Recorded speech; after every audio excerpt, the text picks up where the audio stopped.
आशा, हे परिवर्तन कसं काय झालं तुमच्या मनात? मॅडम, जो डायबिटीस आतापर्यंत माझा साथीमधून राहिला होता, तो हळूहळू डोकं वर काढू लागला, वैरी म्हणून. बरं. कारण नंतर घरात लग्नाची चर्चा सुरू झाली आणि काही स्थळही यायला लागली. मग चुलत्यांना आणि वडिलांना असा कॉन्फिडन्स आला की अशाला स्थळ येऊ शकतात. जर भरपूर हुंडा दिला तर एखादा छान जोडदार तिला मिळू शकतो आणि तिचं आयुष्य चांगल्या पद्धतीने जाईल. पण मनाला ते सगळं पटत नव्हतं.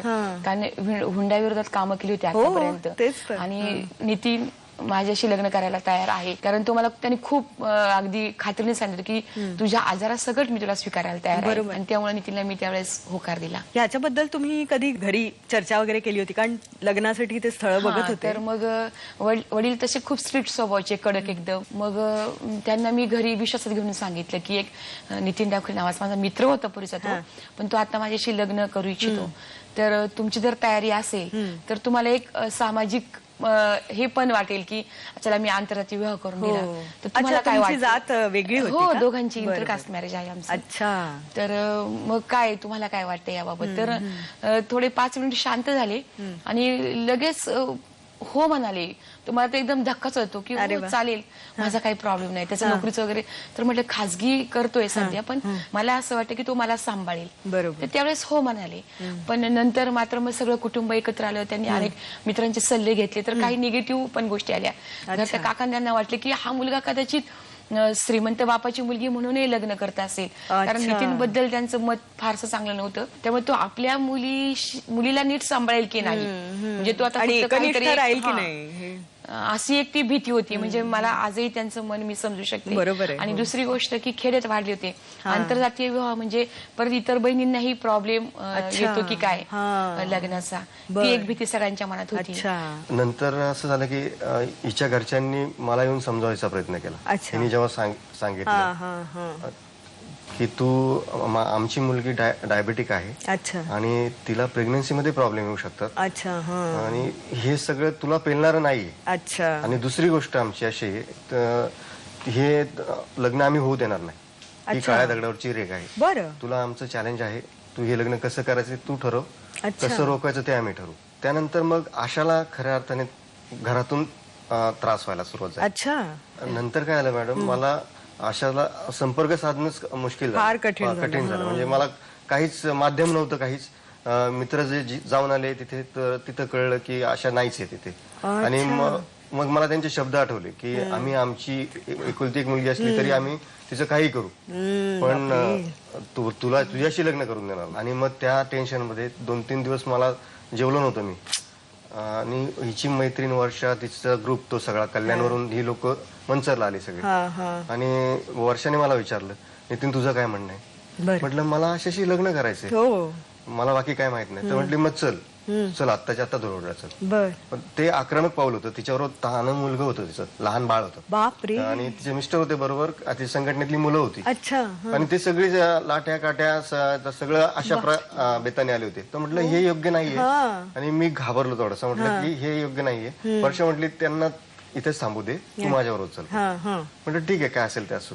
आणि एक माहिती होतं की संध्याकाळी अशा इंजेक्शन घ्यायला डॉक्टर गोपाळ म्हणून आहेत तिथे, त्यांच्याकडे संध्याकाळचं इंजेक्शन घ्यायला येते. मग तिथं आशा निश्चित भेटणार. म्हणून मग आशाला तिथे भेटता येईल म्हणून ते हे सगळं केलं तिने.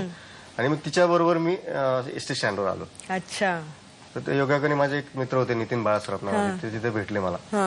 त्याला रिक्वेस्ट केली, त्याने वर्षाला तिथून पिकअप केलं आणि मग तो धोलवडला घेऊन गेला. वर्षा धोलमध्ये आली, तिथे वर्षाची भेट झाली. मग मला सांगितलं की तुझा निर्णय काय आहे नक्की. त्यावेळेस सांगितलं की ठीक आहे, मी नितीनशी लग्न करायला तयार होईल. तो विचार करून मी ठरवलं की 21 मेला घराबाहेर पडायचं. त्या दिवशी नेमका आळंदीला कुंभार समाजाचा मेळावा होता आणि सगळ्या आमच्या गाड्या वगैरे सगळी मंडळी तिकडे जाणार होती.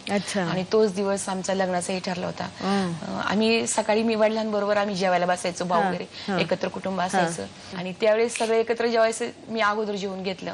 जेवण झाल्यावर दादा बडीसोप खायचे, तर ते टीव्हीवर बडीसोपचं डबा असायचा.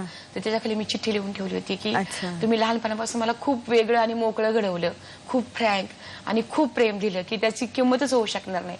पण एक दादा तुमचं नेहमी वाक्य असायचं की 100 दिवस शेळी होऊन जगण्यापेक्षा एक दिवस सिंहासारखं जगावं. आणि म्हणूनच आज मी सिंहासारखं जगण्यासाठी बाहेर पडते. झालंच तर नितीन डावकरेशी लग्न, नाहीतर मग आत्महत्या. प्रेम एकावर आणि संसार दुसऱ्याशी हे मला पटण्यासारखं नव्हतं. बरोबर आहे, हो. आणि म्हणून मी निघून जाते. आणि नंतर मग आणि आमचं तिकडं असं मित्रमंडळींचं ठरलं होतं सगळं. त्यांनी सगळ्यांनी मला सपोर्ट केला होता. त्यांनी सांगितलं होतं की गाडीची व्यवस्था आम्ही करतो, तू काळजी करू नको. सगळे 17-18 जण होतो आम्ही सगळे. तर त्यांनी मला मंचरलाच थांबवलं. मग त्यांनी गाडीची 2 गाड्या अरेंज केल्या. एक मारुती व्हॅन होती मागच्या बाजूला, पुढे जीप होती. आणि असं ठरलं होतं की जीप मध्ये आशाला पिकअप करायचं आणि जर जीपचा पाठलाग झाला तर मारुती व्हॅन मध्ये बसवायचं, शिफ्ट करायचं आणि मग दुसऱ्या मार्गाने जायचं. हिला विचारलं होतं की तू चिठ्ठी ठेवली, त्यावेळेस वडील काय करत होते? म्हटलं जेवण झालं होतं त्यांचं. म्हणजे जेवण झालं होतं म्हणजे लगेच मिळणार ते. म्हटलं आता 5-10 मिनिटात ते मागे असतीलच कदाचित. मग आम्ही वेगात गेलो आणि तासाभरात तो आमचा लग्नाचा कार्यक्रम सगळा पार पडला. तिथून 21 मेला हा लग्न झालं. 28 मेला आम्ही पुन्हा घरी आलो, मंचरला आलो. नंतर मग पुढचा दिवस होता शाळेचा. 1 जूनला शाळा उघडणार होत्या. बरोबर. आणि धोरवडला जायचं होतं. आशाच्या आई तिथेच सर्व्हिसला होत्या. आणि तुम्हीही तिकडेच होता? ही पण तिथेच होती. सासूबाई शाळेत होत्या, ते मुख्याध्यापक, ते शिक्षक वगैरे मंडळी तिथे होते. आम्ही गेलो, यांचं दर्शन घेतलं सासूबाईंचं, सगळ्यांच्या पाया पडलो. आता पण त्यांनी सहजासहजी आशीर्वाद वगैरे दिला? थोडस त्या कनवाळूच आहेत, तशा मायाळू आहेत. पण तुमच्या आई इकडे आहेत, आपण त्यांच्याकडून जाणून घेऊया.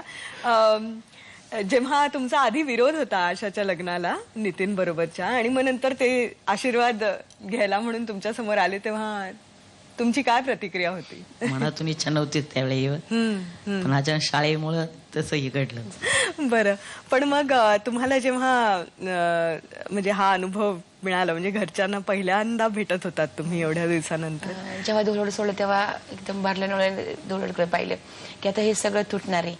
आणि आज या कार्यक्रमाच्या निमित्ताने तुम्ही दिलीच संधी, म्हणून मी त्या सगळ्यांची माफी मागते. करणं करायची खूप गरजेचं असेल. आणि आज त्यांनाही खूप अभिमान आहे की आशाने जो साथीदार निवडला तो किती योग्य, म्हणजे अगदी त्यांना आज तो देवदूतच वाटतोय. नंतर खरं तर हाती सुंदर साथ आणि सोपीलं भव्य आकाश, असं सुंदर निर्मळ आयुष्य मला मिळालं. बल्लावडीत आम्ही दोघे त्या चिमुकल्या घरात प्रवेश केला. तुम्ही तिकडे कसे पोचलात? म्हणजे मंचरला तुम्ही किती वेळ राहिलात मग लग्नानंतर? लग्नानंतर मी 8 दिवस होते मंचरला.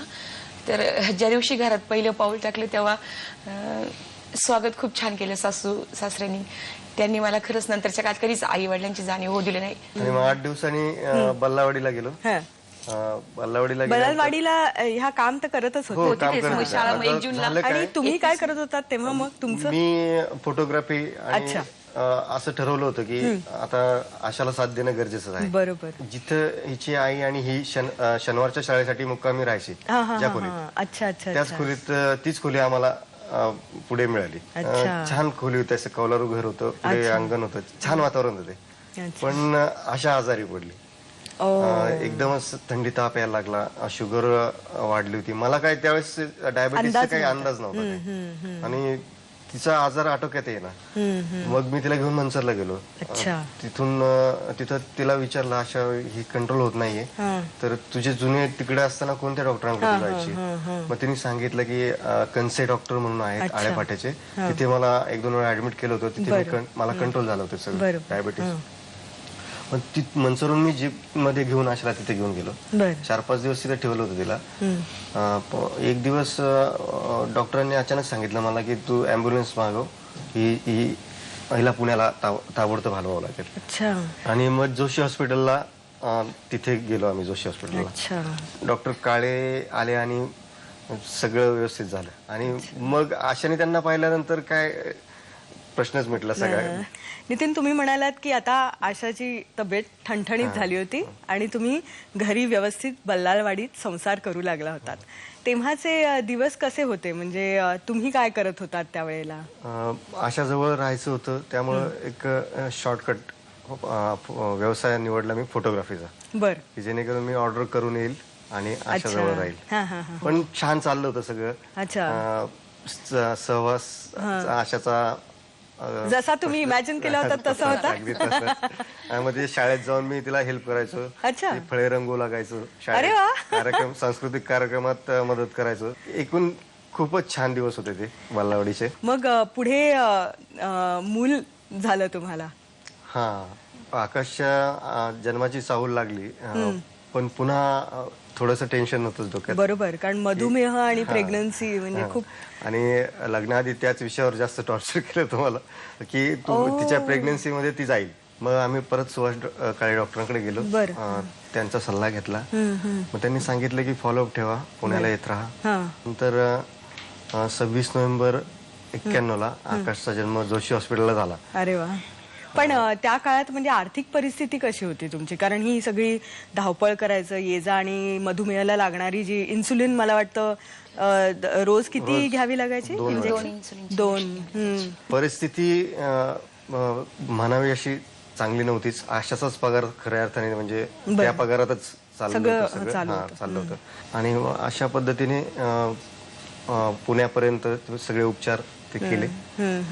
डॉक्टर लाला तेलंग त्यांची ट्रीटमेंट होती आशाला. अच्छा, त्यांनी काही पथ्य वगैरे सांगितली होती का की त्या काळात प्रेग्नन्सी मध्ये? हो, डायबिटीसच्या आजारामुळे मग साखरची चढउतार कमी झाली पाहिजे आवर्जून सांगितलं की बाळ त्यामुळे अपंगही होऊ शकतो. पण त्यावेळेस कदाचित मॅच्युरिटी नसेल आमच्याकडे दोघांकडे, त्यामुळे जास्त टेन्शन न घेता जे काय होते चालले छानपैकी खाणं पिणं असं मेंटेन केलं.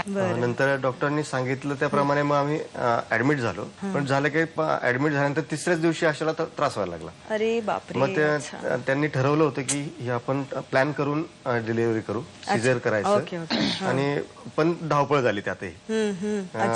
हिचा भाऊ संतोष तो तिथे शिकत होता. मग त्याच्याकडे मी गेलेलो होतो. तिथून आलो तर आशाला स्ट्रेचरवर घेतलं होतं आणि ऑपरेशन थिएटर मध्ये चालवलं होतं. मग माझी तिथे सही घेतली त्यांनी की आशाला त्रास व्हायला लागलाय, तिला ताबडतोब तिचं सिझेरियन करावं लागेल. म्हटलं ठीक आहे, मी सही केली. आणि मग 9:45 ला रात्री आकाशचा जन्म झाला. पण थोड्या वेळाने एक डॉक्टर आल्या बाहेर आणि मग त्यांनी सांगितलं की थोडीशी अडचण अशी आहे, म्हटले की बाळ खूप हेल्दी आहे आणि त्याच्या शरीरामध्ये काही साखर याचं इन्सुलिनचा अंश आहे, ते परिणाम करते त्याच्या शरीरावर. मग आता त्याला आपल्याला काळजी म्हणून इन्क्युबेटर मध्ये ठेवावं लागेल. पडळकर हॉस्पिटल म्हणून नळ स्टॉप जवळ आहे, तिथे त्याला हलवावं लागेल. पहिला स्पर्श आकाशला मीच केला. तुम्ही मुकला त्या स्पर्शातून? तिने पाहिलं फक्त त्याच्याकडे आणि मी तिला हात मिळवला आणि आकाशला घेऊन रिक्षाने त्या हॉस्पिटलमध्ये गेलो. तिथे त्याला एका तासाने पायाला सुई टोचून त्याचं रक्त काढायचे आणि शुगर चेक करायचे. अरे बिचारा. आणि रात्री 2:30-3 ला आकाशची शुगर कमी झाली. अच्छा, खूपच कमी झाली. मग त्याला साखर पाणी त्यांनी ट्रीटमेंट दिली, ग्लुकोज लावलं आणि छान बाळ आमचं त्याचं आगमन झालं. वा वा वा. आणि आनंद आमच्या कुटुंबामध्ये खरंच आनंदाने प्रवेश केला. खरंच. आणि मग पुढचं तुमचं आयुष्य? मग एकदमच छान. आकाशच्या गालावरच्या कळीने सगळं अगदी स्वर्ग सुख घरात आणि खूप आनंद एकदम मजा. म्हणजे ते दिवस खूपच आनंदाचे. म्हणजे छान विद्यार्थी, छान शाळा, छान गाव आणि माझं बाळ आणि तीनसोबत एकदम सुखाचे दिवस होते. आणि तुमच्या विद्यार्थ्यांबरोबर खास तुमचं नातं होतं. आदिवासी भागामध्ये खूप प्रॉब्लेम किंवा शिक्षणाविषयी किंवा थोडं शिक्षणाविषयी पण भीती वगैरे.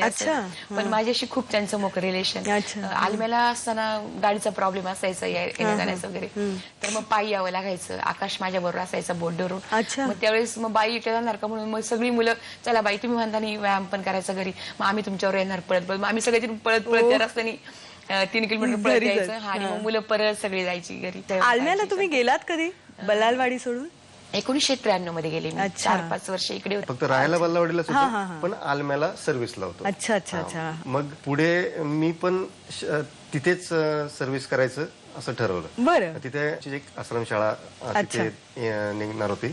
मग मी प्रयत्न केला आणि तिथे स्वयंपाकी मदतनीस या पोस्टवर होतो मी. आणि मग त्या शाळेत काम करायचो, जेणेकरून तिथून मला आशावर पुन्हा लक्ष ठेवता यायचं. आणि येताना जाताना मी बरोबर असायचो.